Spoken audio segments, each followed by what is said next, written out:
The Constitution of the United States of America and the Constitution of the State of Montana protect three main things: life, liberty, and property.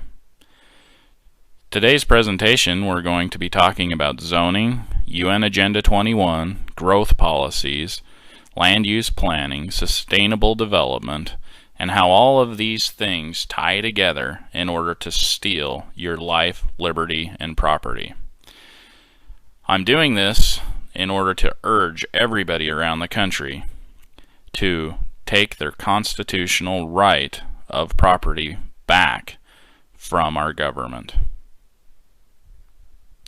If you would like to utilize this presentation in this way that I've just described, you may do so. What is property? First thing is we have to define the definition of property. And a lot of people might think that property is only the land or the home or the business that they have title to. But property is really a huge scope. It includes your mind, your body, the benefit of the labor from your hands, which is one of the definitions John Locke would use. It means your money. It means anything you've created through labor of your hands. In your mind, you might have thought of a business model and then put it into place. Well, that's your property. You know, you've heard of intellectual property. All of those things are property. Now, zoning might specifically target a lot of land or real estate or businesses. But when we get a little bit further into this presentation, you'll see that they want to go after all of your property, not just your land. Karl Marx, he critiqued Locke's theory of property because he was against private property use. He's the father of communism. And anyways, what makes us great as Americans is our ability to own property. For the first time in the history of the world, the average citizen had say over his mind, his body, his money, his property, and it created this boom. America became a superpower. It became the most industrialized country in the whole entire world. We had the most advances in science and technology that we've ever had. And this was all based on giving the ability to the American citizen to have the fruits of his labor instead of just working without incentive for the king or for some other tyrannical form of government.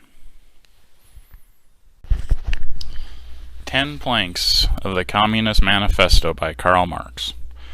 Karl Marx is considered to be the father of communism, and he wrote a book, the Communist Manifesto, and in this book he lays out 10 planks that you need in order to be a communist country. I spend a lot of time talking about plank number 2 and number 5 in my Federal Reserve presentation, which I would highly recommend you take a look at. But as I went down through these 10 different planks, I suddenly realized, wow, we are pretty much a communist country. But what we're going to focus on today is number 1 and number 10, abolition of private property and the application of all rent to public purpose.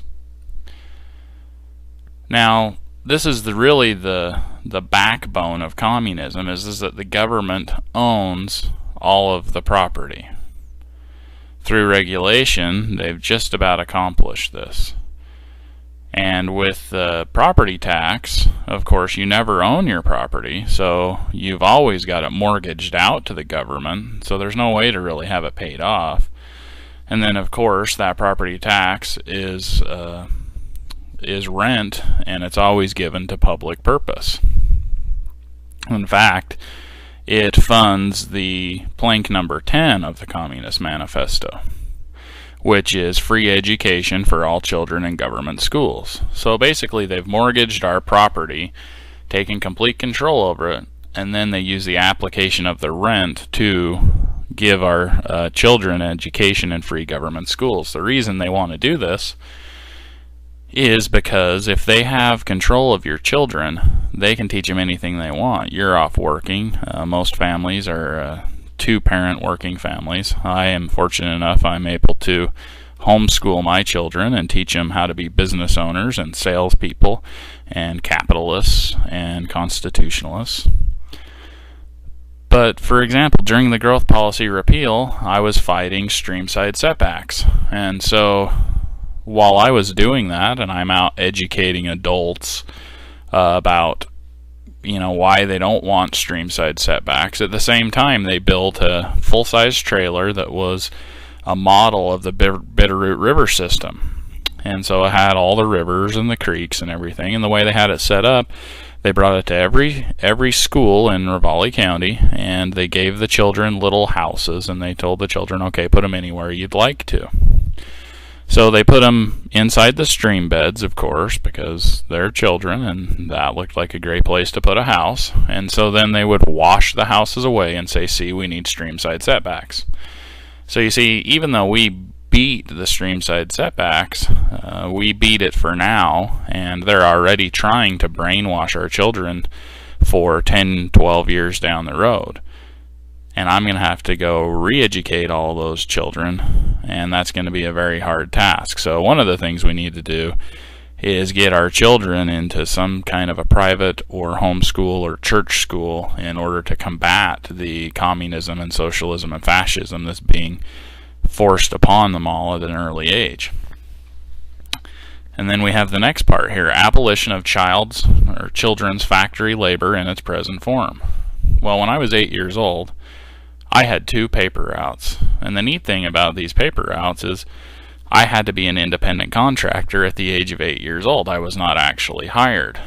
And so the paper would provide newspapers to me, but I had to purchase the papers from them. I would mark them up and sell them to my customers. So I was completely my own businessman at 8 years old. I had to sell my subscriptions, I had to deliver the papers, and I had to collect the money. And once I had the money, then I paid the newspaper for their newspapers, and anything that was left over was mine. So at an early age, I had a great example and the benefit of being in my own business. Now, I did go on to do different jobs after school, like working at the greenhouses for an hourly wage and those kind of things. But if you take a look at this, it's very interesting, because if your child is always in school and doing after-school programs and always being taught communism, and they never have to work for a living, they never get the discipline, they never learn any skills. And it's really hard now for a child to get a job until after they're 16 years old. Well, a lot of them still don't get it after 16 because they're wrapped up in sports or clubs at school or maybe little church things. But regardless, most children these days don't ever really work a real job. And then what are they told? As soon as you're out of high school, you take the summer off and then you go right to college. This is actually very interesting. And of course, now Obama says now he'd like all college to be free. Make sure that we can brainwash you just a little bit longer. So you go get your 4-year degree. It might take you 6 years to do it. And you use government grants and all those things in order to get your diploma. And then you finally get out of school and you have no skills whatsoever. Everything you've learned in your whole entire life has been theoretical. And so you turn to the government and you say, okay, well, I did everything you said. Where's my paycheck? Where's my job? And some people do go to work, but it's more of an entitlement attitude, and they don't really have any skills. And so for those who aren't really successful, of course, there's the welfare system and all these other things that are there to support them. So they're really ready for the communism because they've never learned any of the principles that I had the benefit of learning at 8 years old, being an independent contractor. Democracy is the road to socialism. This is a famous quote by Karl Marx. This would probably shock a whole lot of people because you've been taught your whole entire life that we are a democracy, and that's just plain not true. You see, the Founding Fathers were against democracy. If you go to the Constitution, Article 4, Section 4, it says, every state in the Union shall be guaranteed a republican form of government. I pledge allegiance to the flag of the United States of America and to the republic for which we stand. The Constitution of the United States never uses the word democracy. The State of Montana Constitution and the rest of the constitutions, none of which mention the word democracy. Here's what some of the Founding Fathers said on this subject. A simple democracy is one of the greatest of evils. Benjamin Rush. James Madison. Democracies have ever been spectacles of turbulence and contention, have ever been found incompatible with personal security or the rights of property, and have in general been as short in their lives as they have been violent in their deaths. James Madison was considered to be the father of the Constitution. John Adams, second President of the United States.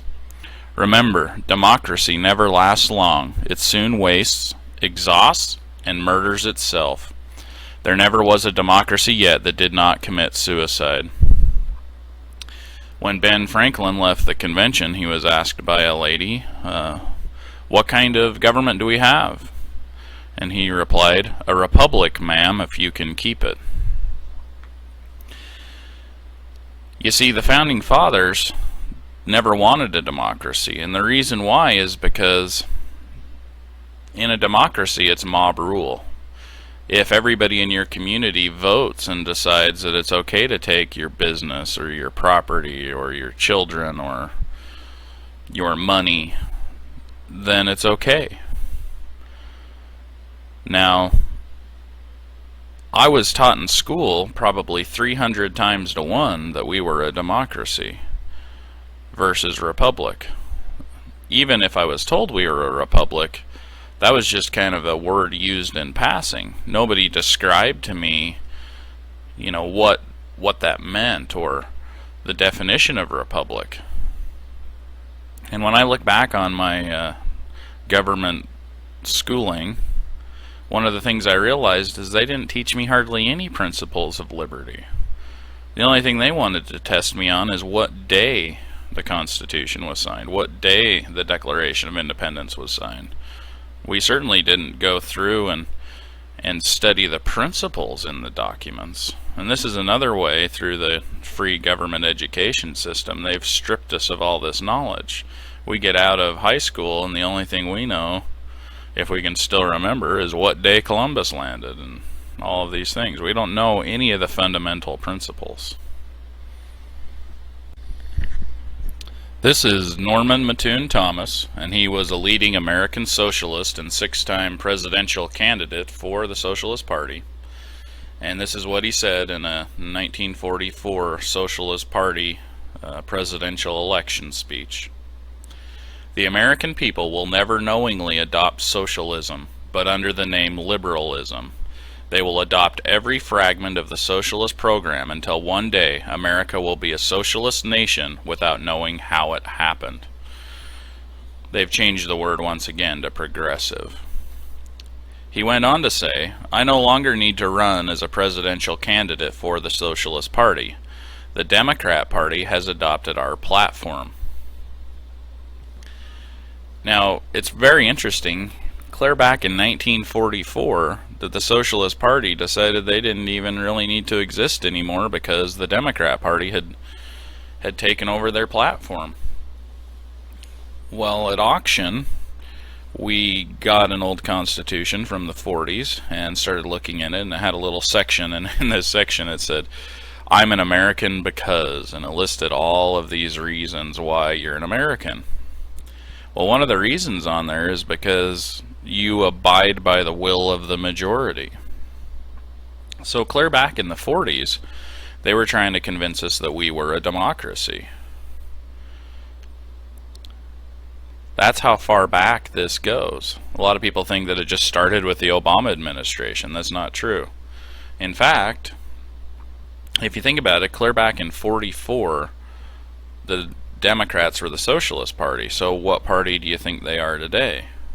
And then the next question is, what's the Republican Party? Is it the Capitalist Party, the Freedom Party, the Liberty Party, or is it truly the Fascist Party? And I'll define that for you a little bit here in a moment. Zoning is stealing. You shall not covet your neighbor's house. You shall not covet your neighbor's wife, or his manservant or maidservant, his ox or donkey, or anything that belongs to your neighbor. No matter what fancy word they use, whether it's stakeholder, or sustainable development, or community planning, no matter what term they give it, you are taking the authority of the use of property from an individual.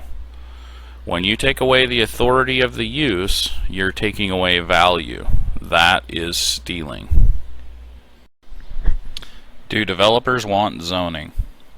One of the first things I need to touch on is the fact that there were a whole bunch of really great patriots who were developers or real estate agents who were just everyday landowners who helped with the growth policy repeal to get rid of the zoning. And the reason why is because they were more interested in property rights than they were in their business interests. But on the left, their biggest argument is that this was all a big developer scheme to get rid of the growth policy. And in fact, that just wasn't true.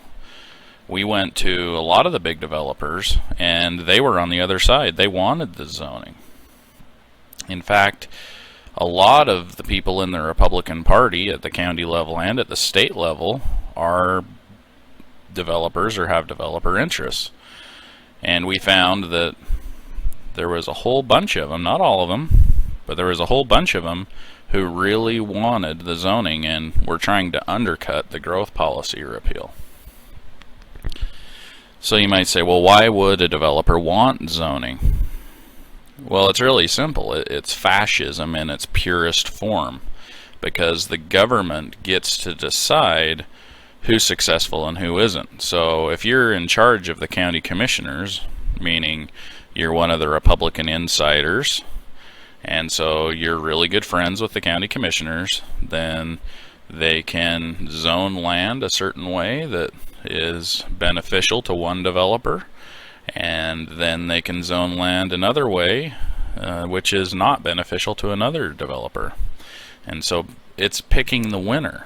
That's one of the examples of fascism, is when the private citizen still has some ownership over the property, but you have to play ball with the government, do it the way they want to do it, be in the old boys club or whatever, in order to have your business be successful. Now, this is a Montana law here, and this is part of what's going on today. In fact, our growth policy is currently repealed and we have no zoning, but this section here is subdivision regulation. And we are in the subdivision regulation process where they're going to rewrite it and put in some new stuff, and they want to develop this section right here into the subdivision regulations, and then later on down the road they're going to try and get another growth policy and more zoning in order to facilitate this section. And this is a Montana law. I'm sure you have one similar in your state. You'll just have to go search for it. 76-3-509. Local option cluster development regulations and exemptions authorized. If the governing body has adopted a growth policy that meets the requirements of 76-1-601, the governing body may adopt regulations to promote cluster development and preserve open space under this section. If you go down to 3A and B, it says shorter time frame for review and establish procedures and requirements that provide an incentive for cluster development. And this is pretty typical stuff that you'll hear in fascism. You'll say, well, we should incentivize what we like. But you see, the government isn't supposed to be in the position of picking winners. That's what the free market is for. If people don't want to live in sky-rise condos, then no matter how many developers develop them, it doesn't really matter. They'll go out of business and they'll have to be torn down, and they'll put up ranches. And if the ranches don't work, they'll put up condos. But under this plan here, you can see that as long as you play ball, then, and you have a growth policy, because you have to have one in order to get these incentives and the shorter time frames for review. And see, that's the big expenditure for developers, is going through the review process, because you have to go through the planning department, then you have to go to the planning board, and both of those organizations are advisory only, and so you follow what they say, and then it goes to the county commissioners, who have the power, and they say, well, I know that you got this advice from the planning department, and you did that, and you went to the planning board and you got their advice and you did that, but this is what we want you to do. And so there's this really long process, an expensive process you have to go down. And so here, not only will they possibly give you incentivization, but they'll shorten the time frames, give you a quick through the process. And so the law is set up in a fascist way in order to convince developers to overlook property rights in order to facilitate their business needs. So we're really left with two choices. Generally speaking, on the Democrat side, they're practicing communism, where they would like really for all property to be community property, nobody to really have ownership over it. They like to use the word control a lot. That's pretty interesting. They'll say, well, we need some control. What they'd really like is total control. And on the Republican side, the ones over there who want the zoning, it's all about fascism. They want to benefit from the zoning in a business sense. There's a few of them who might just want to control their neighbor because they don't like the way his yard looks or whatever. But generally, I found on the Republican side, what they're thinking is, well, if we can have the zoning, then if it'll say, for example, I can have 10 houses per acre, then I'll be a really successful businessman, because when I go through the subdivision review process, then I can point to the zoning and say, look, it says I can have 10 houses here. If I can have 10 houses here, you have to give them to me. So a lot of them figured, okay, it'll be a lot easier, cheaper, quicker for me to get through the process. However, they're kind of working together, but you don't see the fascists as much. When I first got involved in the process, I went to a whole bunch of the meetings, and a lot of the Republicans who were up there, they weren't saying they were against zoning. They would say, we want the right to vote on zoning, or not this zoning. But they never said, I'm against zoning because it takes property rights. And so I got kind of suspicious on that. And the other thing that was going on at the time is they were getting signatures on a protest petition, and I'm not going to get into that, but basically this was an untimely petition because it had to happen after the zoning was established, and it needed to be authorized and all these things. They had like 5,000 signatures on a fake petition. And so I realized right away that there was this group out there who were basically just putting on the impression that they were fighting zoning. It was all a ruse.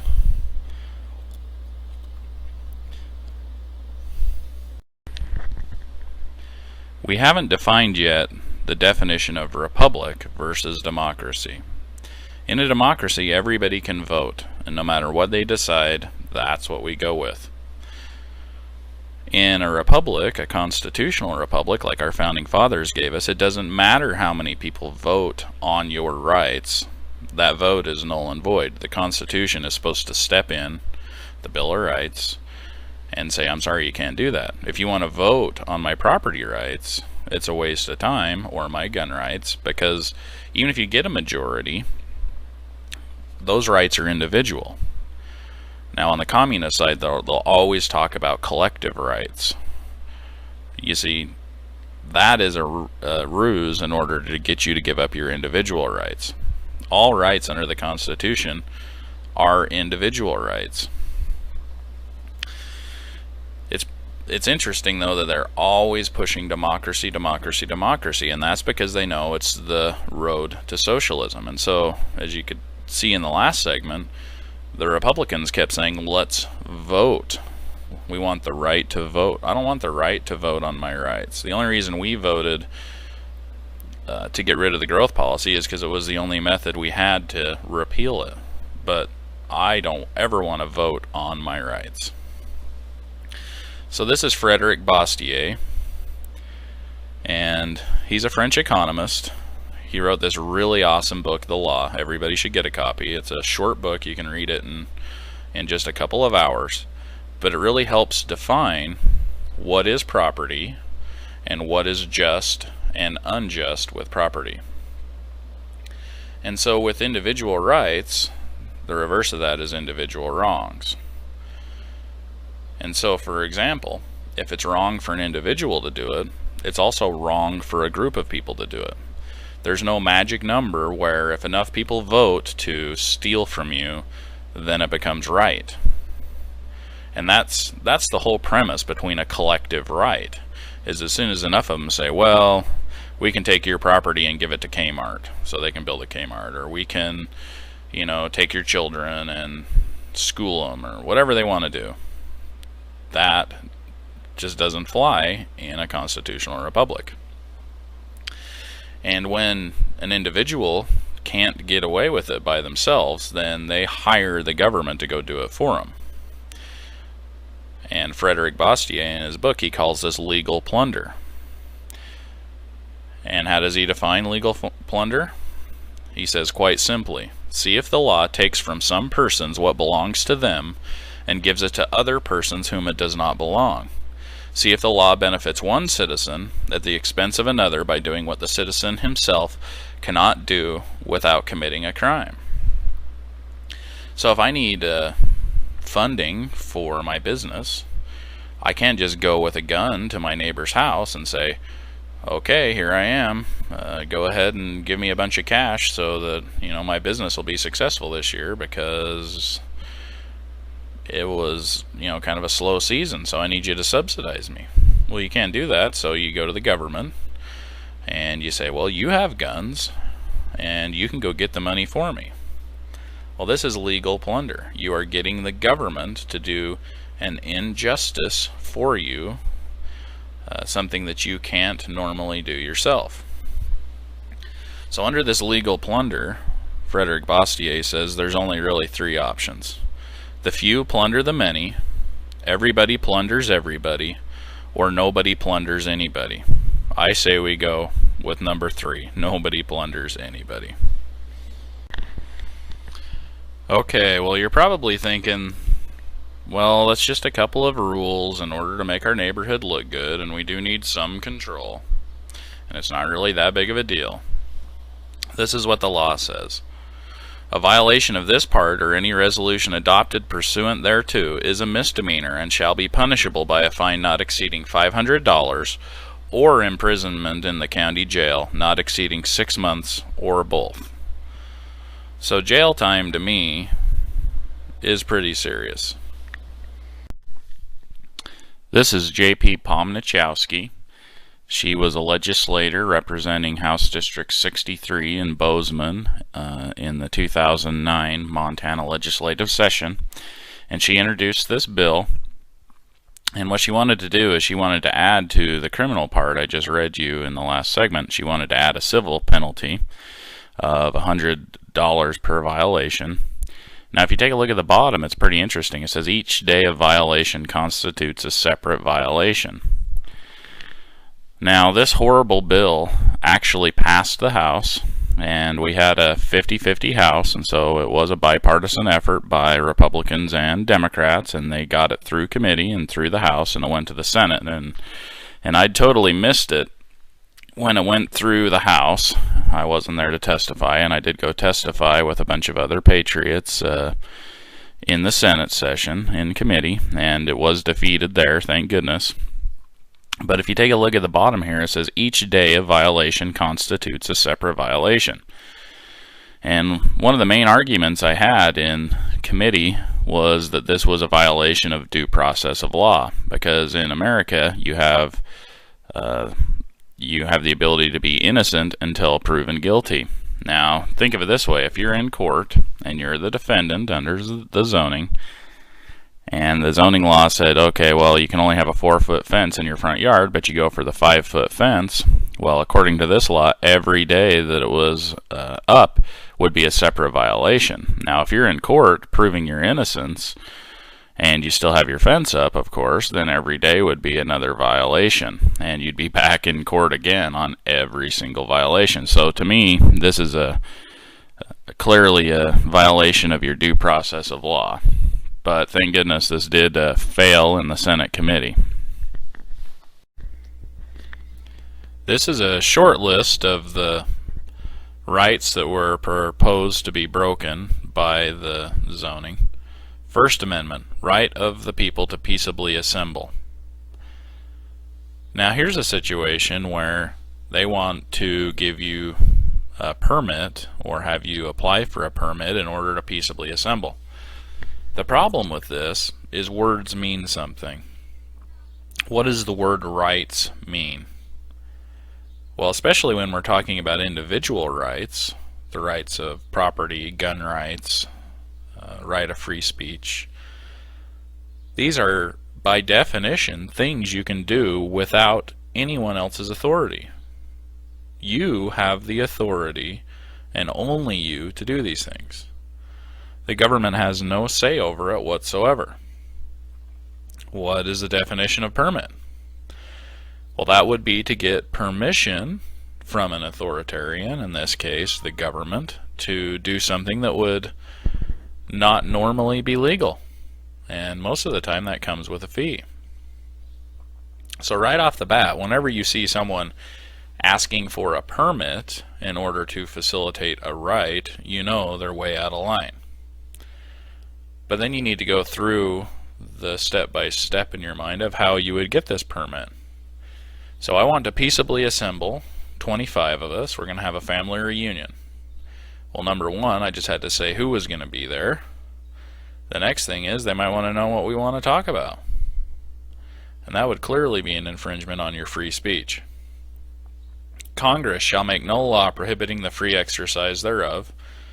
This is talking about religion. I shortened it up to fit it all on here. But they can make no law. Well, in the proposed zoning, there were 14 regions. And in these 14 regions, 2 of the regions you could have no church whatsoever. So you couldn't exercise religion, at least from a church standpoint, in those 2 zones at all. Then out of the 14, 8 of them you had to have a conditional use permit. So once again, here's a right, and they want you to get a permit. Well, the definition of their conditional use permit is that you had to go in front of a board, you had to tell them about your church, and if they like your denomination or what you believe in, and you're willing to pay them a bunch of cash, then they can give you a 1-year permit. Well, churches are a lot like businesses. They have to have facilities and property, whether they own it or lease it or rent it. Doesn't really matter. They're going to probably be under some sort of a contract and an investment.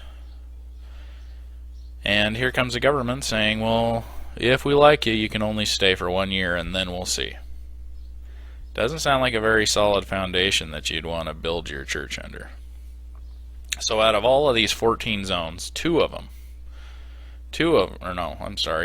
them, you're allowed to have your church unconditionally.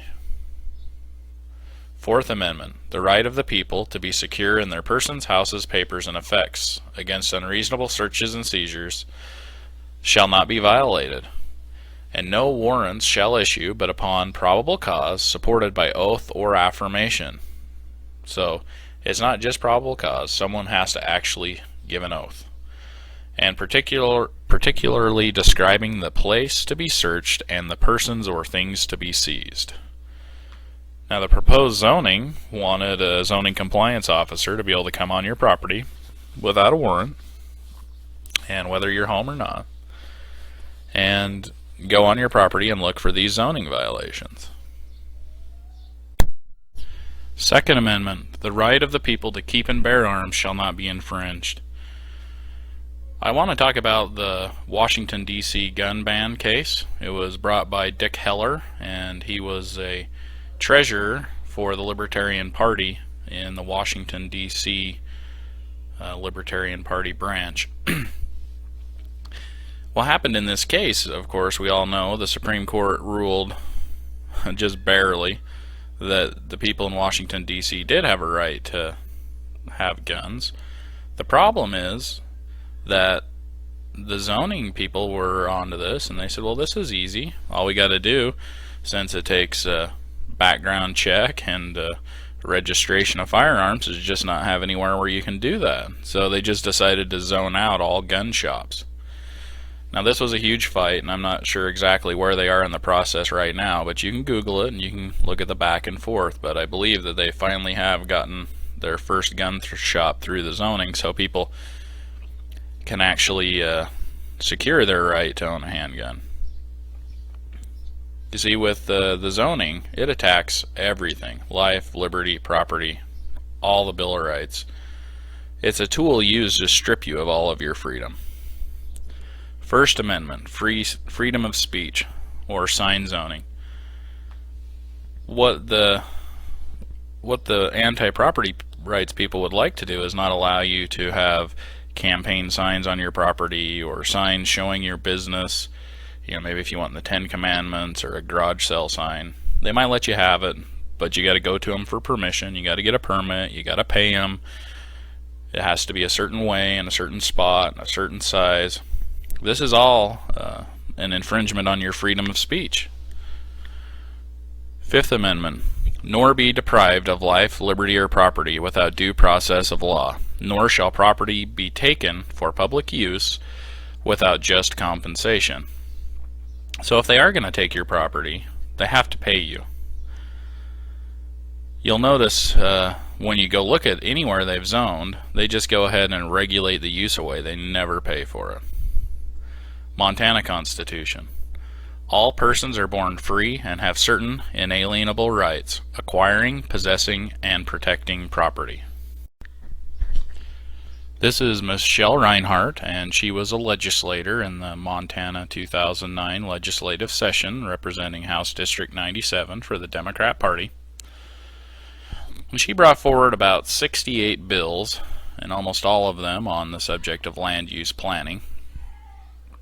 And I felt that she targeted, at the state level, Ravalli County, because we had repealed our growth policy. And one of the ways that she did this is she brought a bill forward on interim zoning. Now, I gotta tell you, there's like 3 different kinds of zonings. You have the voluntary zoning districts, which means that if your little neighborhood decides to invoke democracy, mob rule, and steal property rights from the rest of your neighbors, as long as 60% of you decide to do it, then you can go ahead and voluntarily steal property from your neighbors. Or you have, of course, permanent zoning, which is what the growth policy repeal got rid of. And then you have interim zoning, and the idea behind interim zoning is that if you can define an emergency, you can put in some temporary zoning regulations that only last for a short time period while you have public hearings to decide whether or not you're going to have permanent zoning. Now, they can almost never define an emergency because they're always talking about, say, clean air and clean water. And right after the growth policy repeal, All the testing came back from the state on the rivers in Ravalli County, and what they said is that we have clean water. And they were actually shocked, according to the report, because they even went to high septic areas, by their own words, and looked there because they figured that there would be high nitrate and phosphorus levels in those areas because of the high concentration of septics.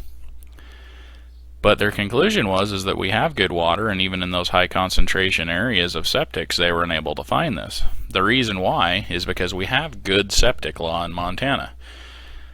The scientists say that nothing seeps through the soil more than 50 feet.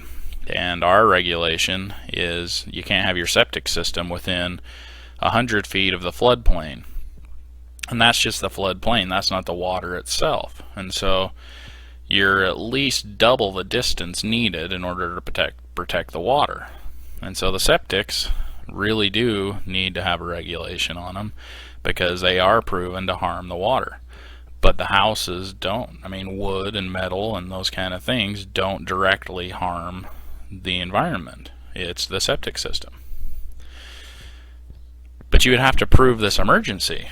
You'd have to prove that we weren't going to have clean water, for example, in order to have an interim stream side setback, which they're unable to do. So she brought forward a bill saying, well, let's just take the words emergency out of the interim zoning. Then they can just put it on for any reason, and it acts a lot like permanent zoning. Well, you got to realize the scope of what she's trying to do. I mean, with 68 bills, from my understanding, it costs anywhere between $1,000 and $7,000 to bring a bill forward, depending on how far it makes it through the process. And here she is with 68 bills, and almost all of them are about taking away people's private property rights. The other problem is that, from my understanding, she worked as a planner, or does, in Missoula. And so here she sits on the local government committee at the legislature, and she's basically making regulations that would help her facilitate her job as a planner. So to me, that's a huge conflict of interest. And so I wrote here, she makes a living working for UN Agenda 21, and I'll explain UN Agenda 21 here more in the next segment. But she also brought forward the Big Sky River Act. And what this is state streamside zoning. And this came under House Bill 455.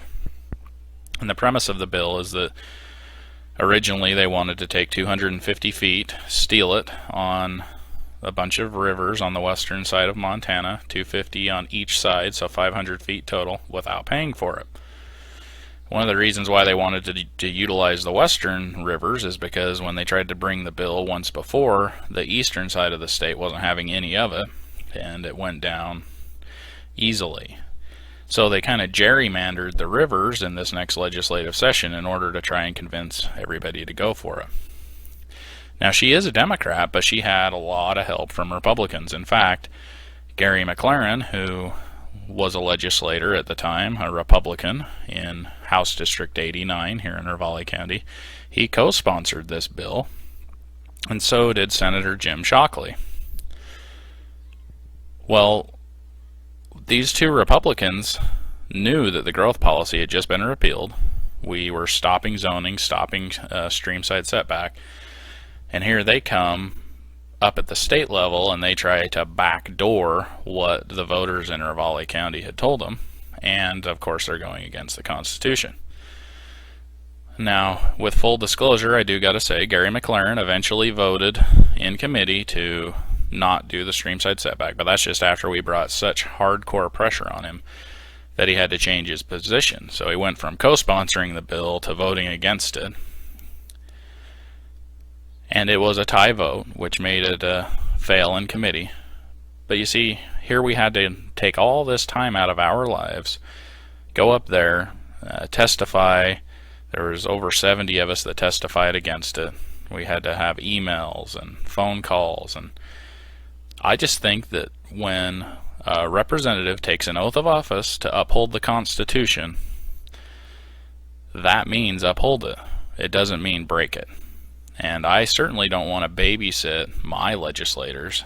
I want them to just go up there, represent the Constitution, and uphold their oath of office. And if they can't do that, I think we really need to quit sending them. This is the Montana State Republican Party platform as it stood in '08. This is what your Republican legislator or county commissioner supposedly stands for. This is usually just kind of a flag that they wave in order to get elected, but they never read this and never adhere to it. In fact, I was at one of our pachyderm meetings, which is a meeting which is an educational arm of the Republican Party, and Senator Jim Shockley said, "I've never read the platform and I never will." And if you notice up here at the top, it states Democratic Society, so obviously they're not very awake either. But here's what they say that they will stand up for. We will defend the right to acquire, possess, and protect private property from unnecessary government infringement, including state laws or regulations which erode property rights and inhibit the free use, the right to privacy, and the enjoyment of private property. Economic activities must be protected from government action which arbitrarily limits or conditions legal enterprise. Now, one of the things in the zoning regulations that affected our business tremendously is that they wanted to grandfather our business into the county, but they didn't really want businesses in the county anymore, and so they were going to hold us at basically the level we were at. And I think at the time we were at about 5 employees. And there was room for a little bit of minimal growth, but not much. And so we would have been stuck, I think, somewhere between 5 and 7 employees. And right now the business has over 30. And so if we would have listened to the government and we would have gone with their zoning regulations, then of course it would have limited or conditioned legal enterprise. Now the real problem is that in Ravalli County, we had 6 legislators who were Republicans, and we also had 2 county commissioners who were Republicans. And none of these elected officials stood up for the platform. Not one of them came to the defense of the growth policy repeal and getting rid of the zoning. The strongest language any of them used was maybe the right to vote on zoning, and I'll get into that one here in a minute. But at the very end of the election, we had one of the county commissioners and one who was running actually finally get on board with the growth policy repeal, but that was only once they saw that the winds had changed. They kind of stuck their toe in the water and saw, wow, the people really do want to repeal this, and I want to get elected, so I'm going to jump on board. But they certainly didn't aid. They didn't gather signatures. To my knowledge, not one of them signed the petition to repeal the growth policy, and they were actually no help whatsoever. Okay, you keep going down here and it says, when the government takes less than the full title or value of the property, whether by eminent domain or regulation, just compensation must be provided to cover the diminished value of the property. And so here was a whole bunch of Republicans who signed on to the growth policy. A lot of them sat down and helped write it and did want the zoning regulations and sat on the committees and helped it go through. But as you can see down here, it would be regulation that would take full title or value from the property, and they weren't providing just compensation anywhere in the zoning. In fact, they were providing no compensation. So just on that alone, the Republicans should have really been against the zoning regulations and should have really been leading the charge to go ahead and repeal the growth policy.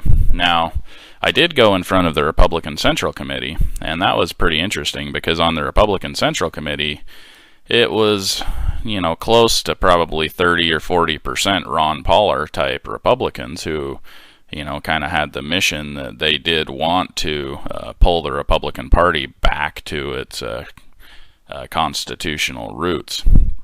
And so I went and gave a speech in front of the Republican Central Committee in Ravalli County, and in this speech I asked for their support, and a motion was made, and they did unanimously support the growth policy repeal as a Republican Central Committee. The interesting thing is, though, is that night, of course, every everybody who was a precinct captain didn't show up because, they usually don't do anything. They don't take positions. They don't really support candidates in primaries. They're really kind of a paper tiger.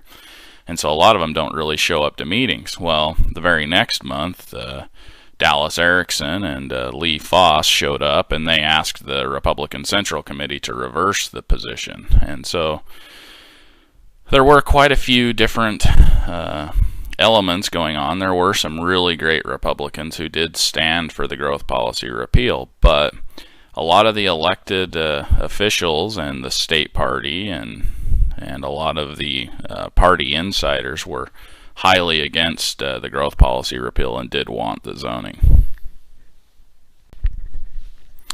The Montana Republican Party advocates that all current and future state regulations and statutes be assessed and, as appropriate, amended or repealed based on whether a taking of private property may occur.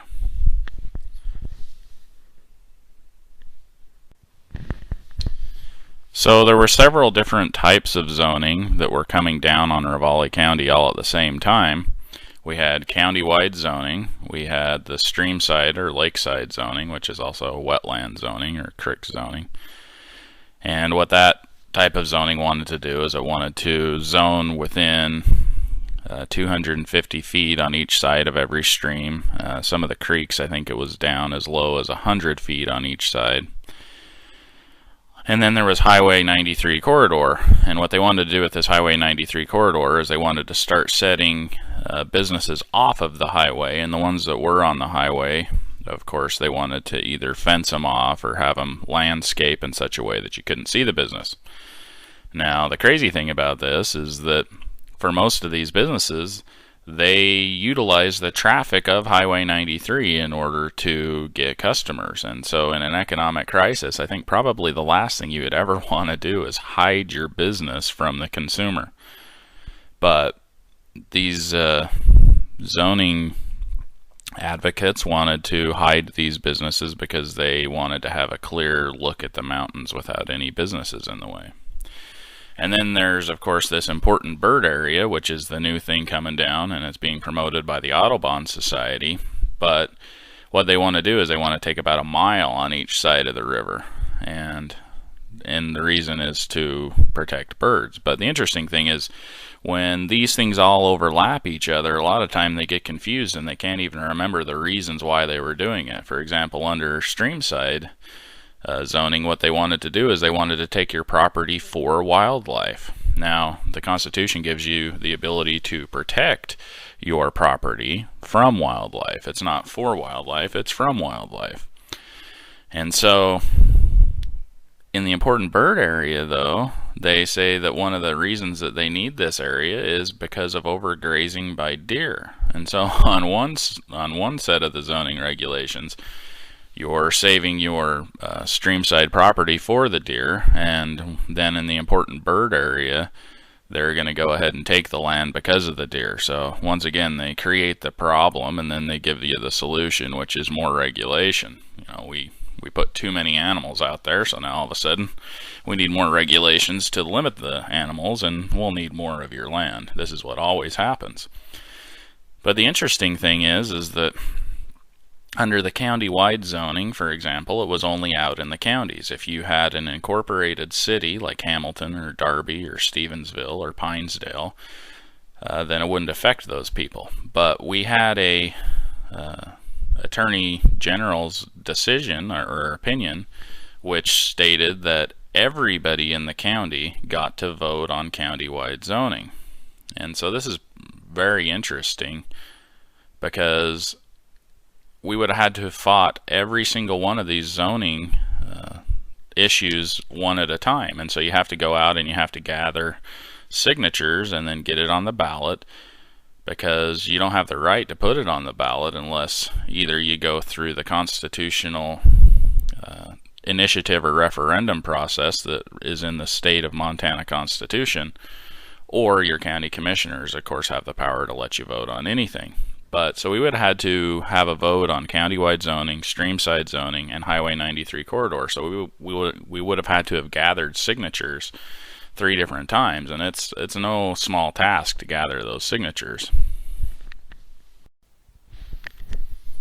So almost everywhere I go and give a speech about this, it all works the same. Everybody sits in these little committees and they call them stakeholders and talk about sustainable development, and they have all these key words where they try to trick you into doing their plan. But it's interesting, almost everywhere you go, no matter what the committees say, they all come up with the same thing. And if they come up with something different, then the county commissioners just ignore it and they implement this thing called UN Agenda 21. Almost everywhere you go, it all happens the same. It all comes down from this program right here.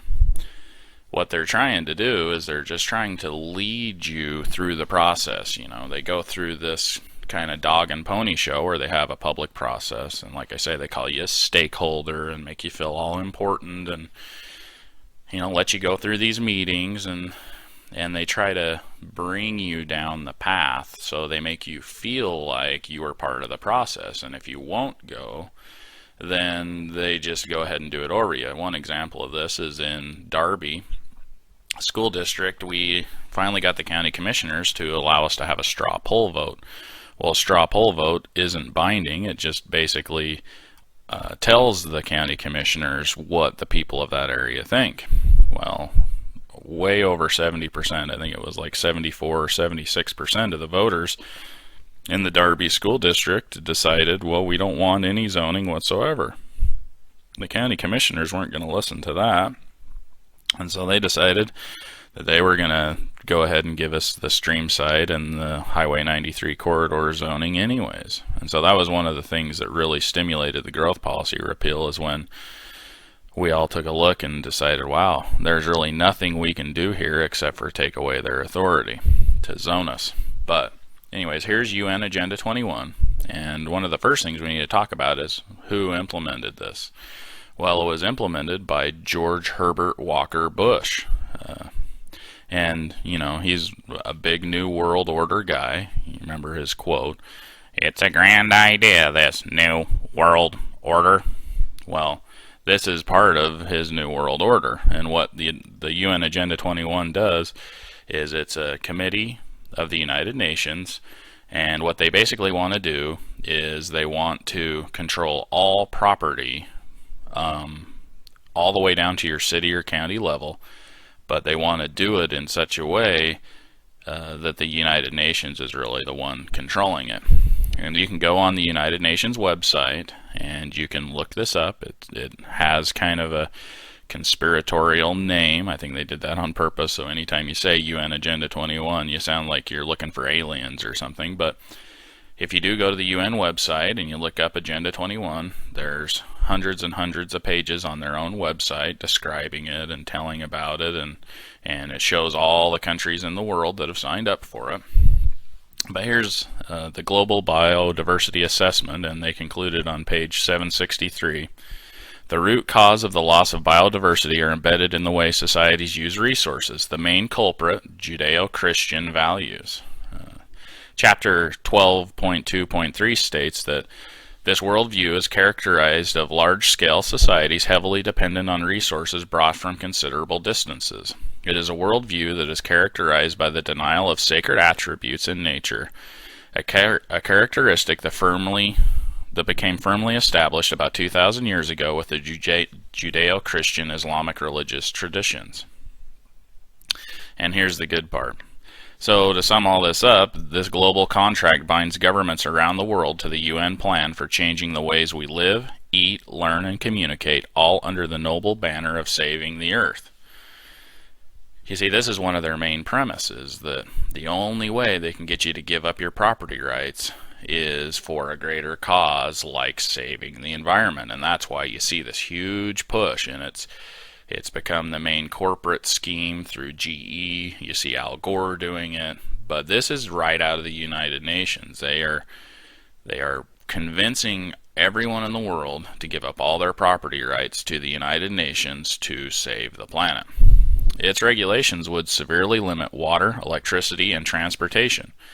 You remember Obama saying, "Oh, of course your electricity will go up tremendously," and the the other gas and things. Even deny human access to our most treasured wilderness areas. And we can see that happening all the time.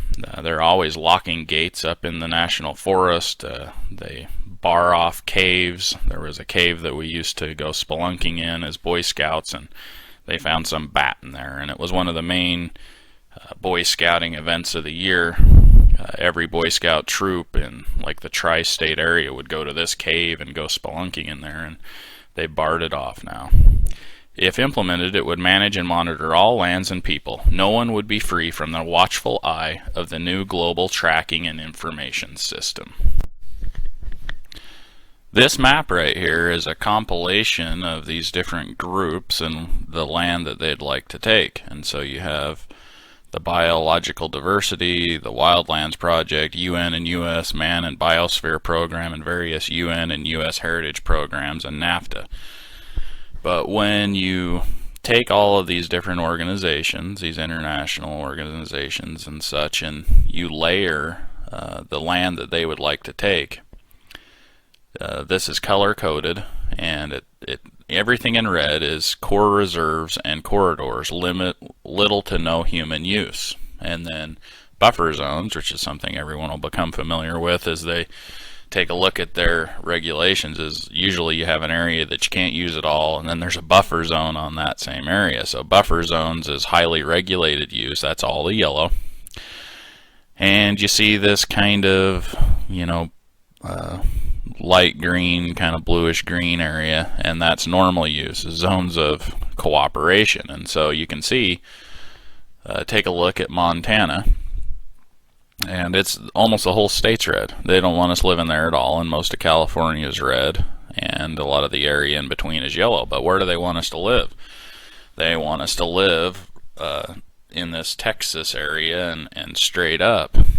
And one of the main reasons is because, remember, this is where they wanted to run the NAFTA superhighway, is they wanted to run that straight up the middle of the country, and they really want to take a look at having us utilize the China model. And the China model is basically that everybody lives in these cities, and they want us to build up, not out. They want us to live in high-rises.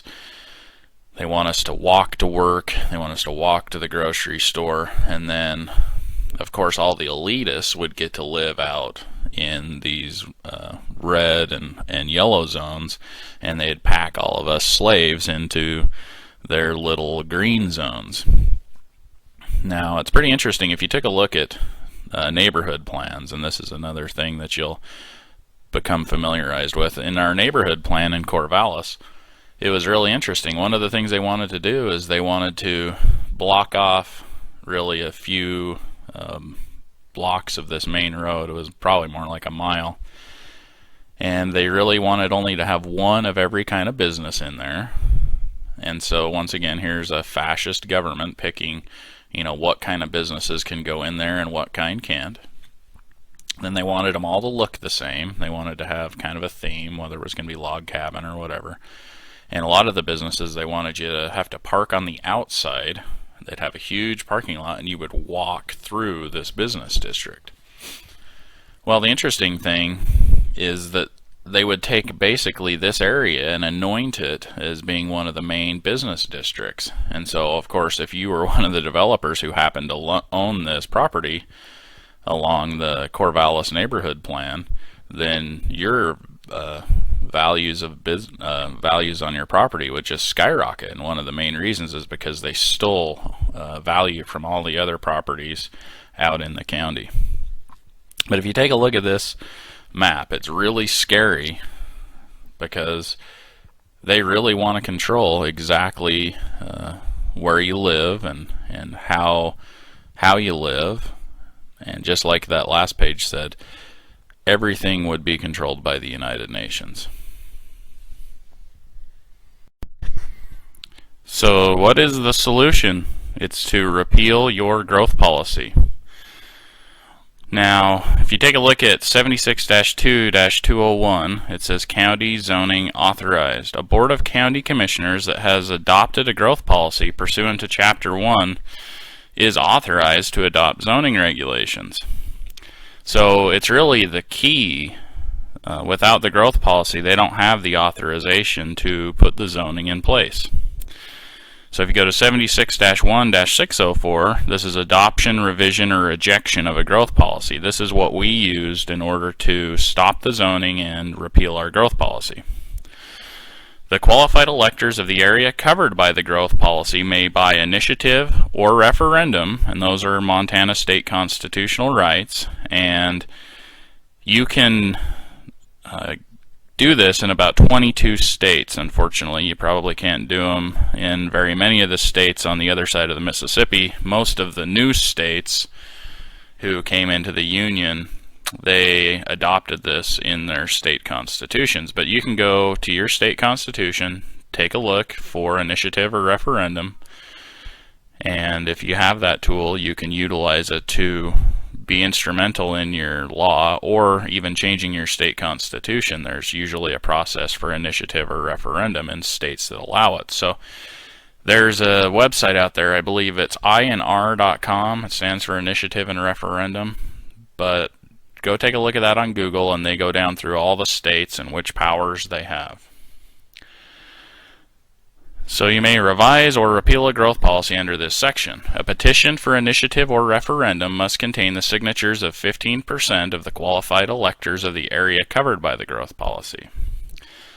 Now, this is one of the main reasons why we decided to get rid of the growth policy, is because it's only the area covered by the growth policy. So the growth policy is a county growth policy. It doesn't have the legal ability to cover the cities, the incorporated cities, and so this was only going to be able to be voted on by the people who it would affect. And if you think about it, the reason why they want you to vote on zoning is because people in cities, why would they care whether or not you have regulations on your property out in the county? It doesn't affect them in any way, shape, or form. And secondly, it seems like a lot of the cities are a more liberal area, if that's the words you want to use, and so they might be more for the zoning. So in a way, they're gerrymandering the vote in order to make sure you lose. So this is really the best way to go about it, and in your state it might be called a master plan or Vision 2020 or comprehensive plan. There's lots of names for these. But go take a look at your law in your local state and figure out how you can stop your zoning. And this is really the best way to do it, because instead of going after every zoning regulation with initiative or referendum, initiative being to initiate a law and referendum simply meaning to repeal the law. So what we did is we repealed the growth policy.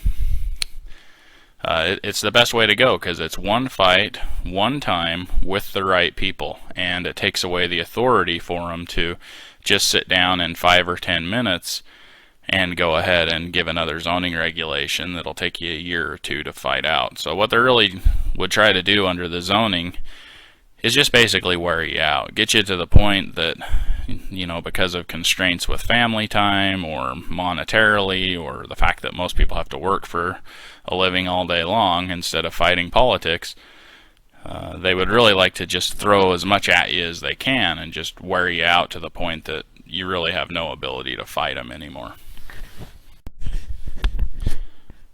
One of the things that you'll probably hear is, why not write a good growth policy? As soon as the growth policy repeal was successful, I got a lot of phone calls, and everyone wanted me to come to the table and sit down and write a good growth policy. Well, we had a Ravalli County attorney's opinion, and his opinion's a lot like an attorney general opinion. Once he gives it, then it's kind of like law. It stands until a court or the attorney general overrides his opinion, or it's legislated differently. And so here is a question that he was asked. Do the statements regarding property rights set forth in Ravalli County's growth policy prohibit adoption of lawful zoning? And so a lot of Republicans sat down, and Democrats, and they did write a growth policy. And it's pretty interesting. If you go and take a look at the Ravalli County growth policy, it says property rights in almost every paragraph. And so they figured, well, if we put the words property rights in our growth policy, then that will protect us. Well, here's what our county attorney's opinion was. Ravalli County's growth policy specifically states that it recognizes those private property rights. Accordingly, the reiteration of those rights does not preclude enactment of lawful zoning regulations under 76-2-201. So to sum up what that really means is he's basically saying if it protects, or if it's lawful zoning, anything that they write or legislate into law that's lawful protects your private property rights. And so writing private property rights in your growth policy really doesn't mean anything whatsoever. He goes on to state, a growth policy is a condition precedent to permanent zoning. So you see, he's admitting right here in his opinion that it is the key. Without the growth policy, you can't have permanent zoning. There is nothing in the statutes supporting the argument that the growth policy provisions may deny the authority of a county to enact zoning, because zoning is the primary way a county implements a growth policy. And so one of the main arguments that you'll hear over and over is that this is not a regulatory document. The growth policy is just a standalone document. It doesn't have any teeth. But what you see here is that the county attorney has stated that really you need the growth policy to have zoning, number one, and number two, the way you implement the growth policy is zoning. So it is just a key, and it says in here that you can't deny the authority of the county to enact zoning in the growth policy. So you can't say in your growth policy, well, we don't want this kind of zoning, we don't want that kind of zoning. So all of those words and everything that you put in your growth policy really don't mean anything. You could pretty much have a growth policy that just says growth policy, the end, and they could come and act zoning on you. That's what they need. They just need the key. And so if you go sit down in these committees and go to the table with them, all you're doing is facilitating them getting the key, and once they have the key, of course they will go do whatever they want and have as harsh of regulations as they want without your consent. How about my right to vote on zoning? This is one of the biggest tricks that will be used against you. When I got involved in the zoning process originally, I went down to a few meetings, and everybody who was talking, they were talking about the right to vote on zoning.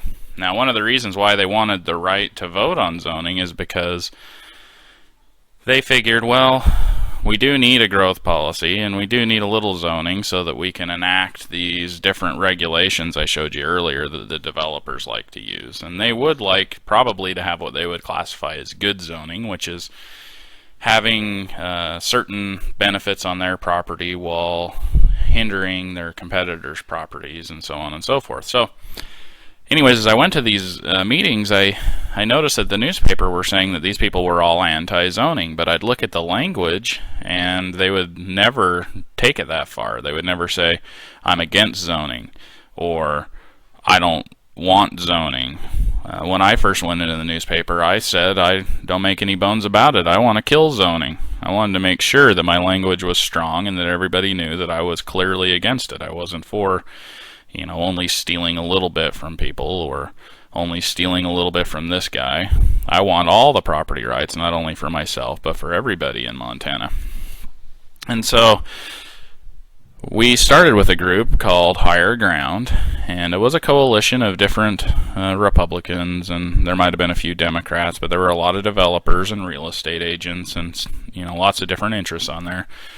And when I went to repeal the growth policy, I thought, quite frankly, that a lot of these people would take me in open arms and want to go ahead and do that. But I was severely challenged by several of the members of Higher Ground, one of them being Lee Foss, and of course his wife is now running for county commissioner in Ravalli County.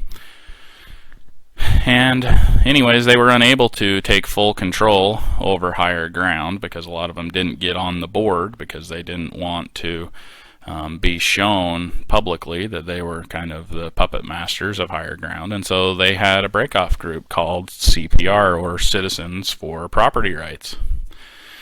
And they really didn't want the growth policy repealed. And I don't know how much zoning they wanted. I know their director, Dallas Erickson, he has admitted several times that he did want some zoning so that, you know, he could go after some of his moral interests and, you know, try to regulate business and all kinds of things. But it seemed to me that they came out with an initiative that ran kind of alongside with the growth policy repeal, which is that we'd all have the right to vote on zoning. Problem is, like we talked about earlier, everybody in the county would have the right to vote on this, and so the vote was skewed.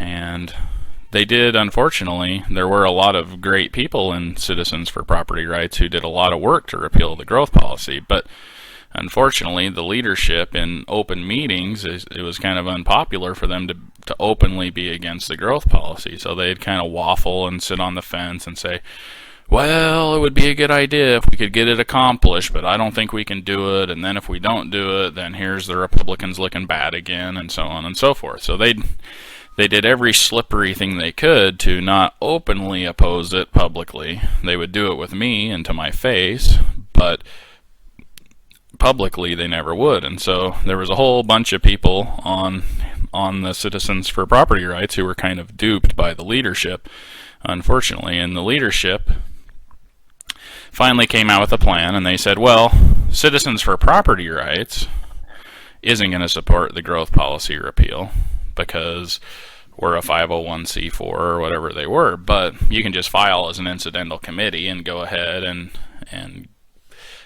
be for these things. Now, they had their own initiative, which they had no problem supporting. And so a lot of these things were just smoke and mirrors.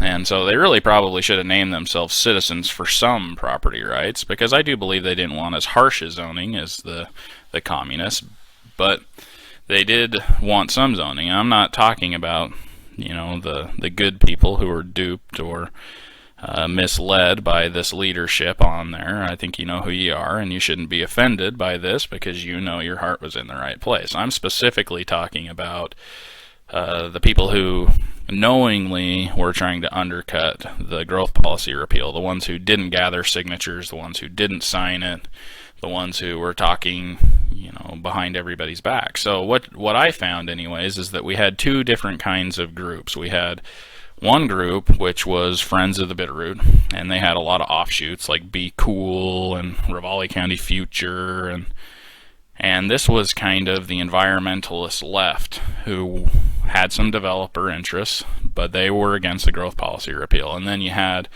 the Republicans who were against the growth policy repeal, and most of them resided under this banner of Citizen for Property Rights, which of course is kind of a renaming. But anyways, I went down through all the articles that had ever been printed by the newspaper, and I was just looking for specific language of like Lee Foss saying, I'm against zoning and I want to keep property rights, and he never did that anywhere I could find. The only thing I could find is that he would say, well, not this zoning, or let's vote on zoning. Well, I don't want to vote on my rights. I just want to keep them. If you vote on it, then it's just a privilege. So we've talked about UN Agenda 21, and we've talked about how the Democrats fought it, and a lot of the Republicans fought it. But you got to ask yourself, where is the money coming from? How much money was there?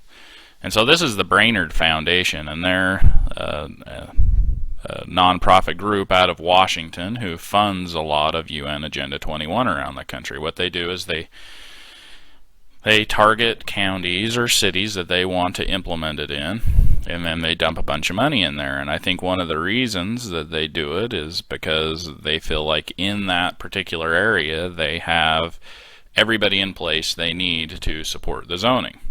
And so what I've been trying to paint a picture of the best I can is that I think they felt they had everybody in place because they had the Democrats in place and they had the Republicans in place They had the state legislators and county commissioners and everybody in place, and a lot of people on the central committees and in the state party and so on and so forth. So they had done their homework, got their people in place, and so they started dumping money in. So if you go to their website, you can take a look at their grants. Now, all of this is off their website, and this is their words, not mine. Ravalli County 2008, they gave $110,000 to support planning and implementation of Ravalli County's growth policy. Brainerd Land Trust, they gave $25,000 for a planning enhancement program. Here's another big one at the bottom, 2007, $100,000 to support planning and implementation of Ravalli County's growth policy. Bitterrooters for planning, they gave $3,000. And here again it says Ravalli County to become actively involved in the county-wide planning and zoning effort. But see, this is just one organization. And they've given close to $400,000 that we can find to different organizations within our county in order to promote this UN Agenda 21. The Sonoran Institute, here's another $100,000. It's to conserve the distinct natural areas and quality of life of the High Divide in Missoula and Ravalli County by working with rural landowners, community leaders, elected officials, and the development community to identify and protect these unique values. So here they're even, admitting that they're giving a grant to go work with elected officials to get this done. So it's pretty interesting. Why would they spend so much money on little old Ravalli County? Well, one of the reasons is because in Missoula we hardly have any county-wide zoning.